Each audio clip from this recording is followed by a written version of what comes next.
It's understandable if the 12 head-spinning propositions on the 2020 ballot are triggering a sense of déjà vu, due to the fact a couple of them aim to revise or reverse previous ballot measures. From attempting to amend the California Constitution to a referendum on cash bail, there's a lot going on. Let's break it down. Proposition 14, borrowing funds for stem cell research. A yes would approve $5.5 billion in bonds to help those with brain and nervous system diseases. Opposers say that California is not in the position to take on more debt. 16 years ago, California approved a similar bond request. Proposition 17, parolees who have been convicted with a felony granted the right to vote. A yes would also allow parolees to run for office if they are registered to vote and have not been convicted of perjury or bribery. Many other states allow parolees to do so, but opposers say they need to prove they are rehabilitated before making such decisions. Proposition 18, the voting age amendment. A yes would allow 17-year-olds who turn 18 at the time of the next general election to vote in the primary and special elections. Opponents say they are still children and heavily influenced by their parents and teachers. According to Ballottopia, as of June 2020, 18 states, along with Washington, D.C., allowed 17-year-olds who will be 18 by the time of the general election to vote in primary elections. Proposition 23, kidney dialysis clinic rules to be reconsidered. Dialysis centers stay open long hours to accommodate the several patients in need. This prop would require at least one licensed physician to remain on site at a center during operating hours, stating care provided must be the same for all patients and no discrimination against source of payment for all care. Also, all infections will need to be reported to the state health department. Those for the prop say it will increase quality care, and those who oppose say it will cause medical costs to be increased and a shortage of physicians who are needed elsewhere. Proposition 24, new consumer privacy rules. A yes vote would be giving consumers new rights in sharing their personal information and to correct inaccurate information. However, consumers will still have to opt out of information sharing, and if they do opt out, it puts in place a mechanism that allows businesses to charge consumers more if they don't sell them their data. Opposers say the measure doesn't do enough to protect consumers on social media platforms. Proposition 25, cash bail. This isn't a new proposal.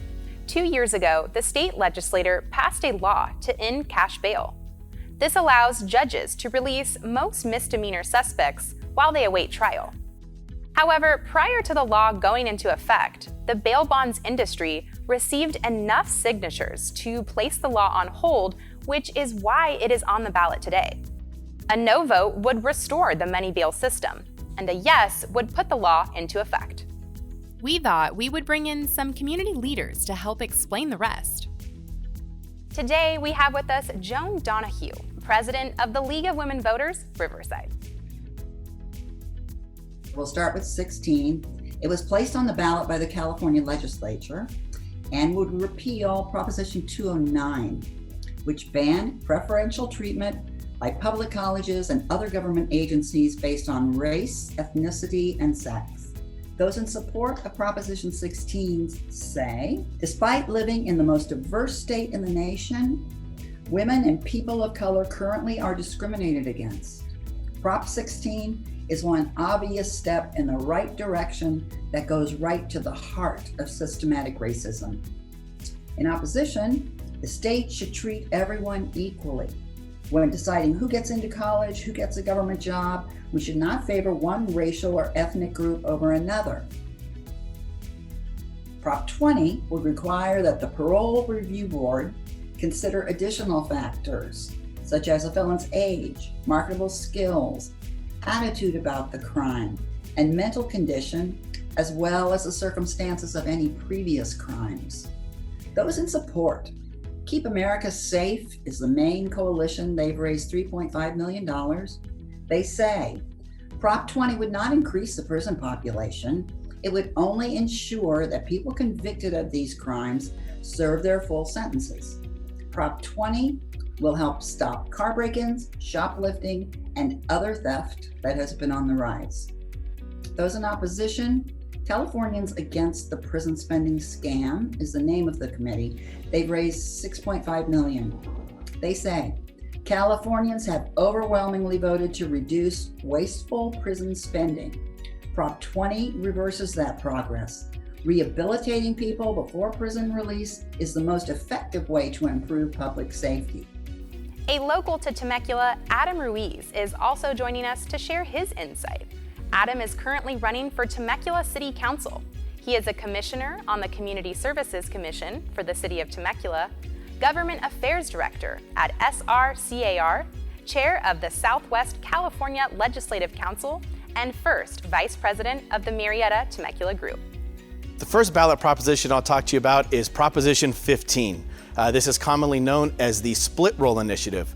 And Prop 15 seeks to separate residential real estate from commercial and industrial real estate and the Prop 13 protection that goes with each one. So if you're voting in favor of 15, you are saying that you want the commercial and industrial buildings essentially to be reassessed every couple of years at current market value. If you're voting against 15, you want to leave things the way that they are. The next ballot proposition is Proposition 19. This one is another potential property tax issue that we'll be looking at here. A little bit unique to the county of Riverside because we currently have what's known as Prop 60 and Prop 90. And what those propositions do is they allow a homeowner that's 55 years or older to transfer their property tax base when they move either to another property in Riverside County or to one of the other 10 counties that participate in the program throughout the state of California. What Prop 19 is looking to do is to basically eliminate Prop 60 and Prop 90 and make the transfer of your property tax base open anywhere across the state. This would be open to residents that are over the age of 55, that are disabled, or that are affected by a natural disaster like the fires that have been devastating our state. There's no real controversy with the portability. Anyone that should have that ability to transfer that tax base. The other benefit to 19 is that you would be able to use this 3 times, where currently you're only allowed to use it once. And you could buy a property that's more expensive or less expensive, where currently it has to be of equal or lower value. On the other side of Prop 19, however, is a loophole, if you will, that's being taken out, which is known as the inheritance tax. So currently, if you leave a property to your child or to your grandchild, they would inherit your current property tax base. So if you've had a property in the family for many years and that low tax has just kind of been accumulating there, you would be able to transfer that low tax base to your child or to your grandchild. With Prop 19, they would specify in there that the only way you could transfer that tax to them would be if they were to occupy the property.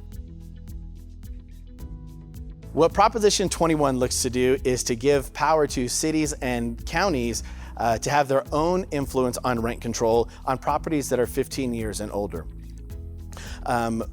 Part of the challenge really with rent control is that if you put limit on what landlords are able to do or able to charge, it doesn't make it attractive for them to continue to offer property, number one.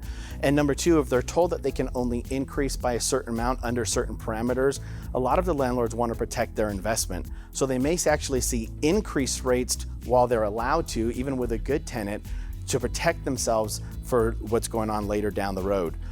Right now, we have a huge affordability problem and a housing shortage in California. The big concern with Prop 21 is that this is going to drive potential landlords out of the state, making less homes available to rent.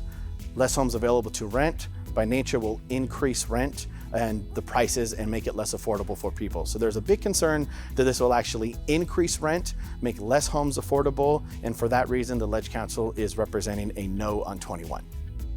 Weighing in at $206 million, Proposition 22 breaks records as the most expensive initiative in California history.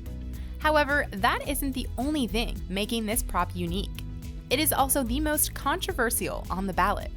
To help with your decision-making, Adam and Joan share their recommendations. Let's talk about Proposition 22. This concerns rideshare and delivery drivers. It's best to know up front that this proposition is sponsored by Uber, Lyft, DoorDash, and other delivery companies. Each of those three, Uber, Lyft, and DoorDash, have contributed $45 million apiece. This measure is a brazen attempt by some of the richest corporations in California to avoid paying minimum wage, health care, paid sick leave, unemployment insurance, and workers' compensation coverage. 78% of the drivers are from communities of color, and 70% work more than 30 hours a week. There's been a lot of discussion since AB 5 was passed that redefined independent contractors. And since then, there's probably been about 30, 40, maybe even 50 different legislation pieces written to try to carve out a particular industry. Some, like the realtors, have been able to be carved out and remain as independent contractors. Others have not. Prop 22 seeks to carve out the gig drivers or app-based drivers and allow them to remain as independent contractors while still giving them some extra benefits that they're not currently receiving right now. Because of that, we know that's a big business for a lot of people, not only full-time drivers, but part-time drivers, especially amongst COVID. So for the opportunity to continue to be pro-business for them, we are recommending a yes on 22.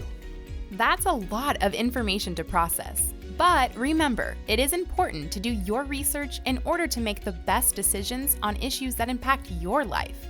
Voting gives you a voice in shaping your community, region, and state.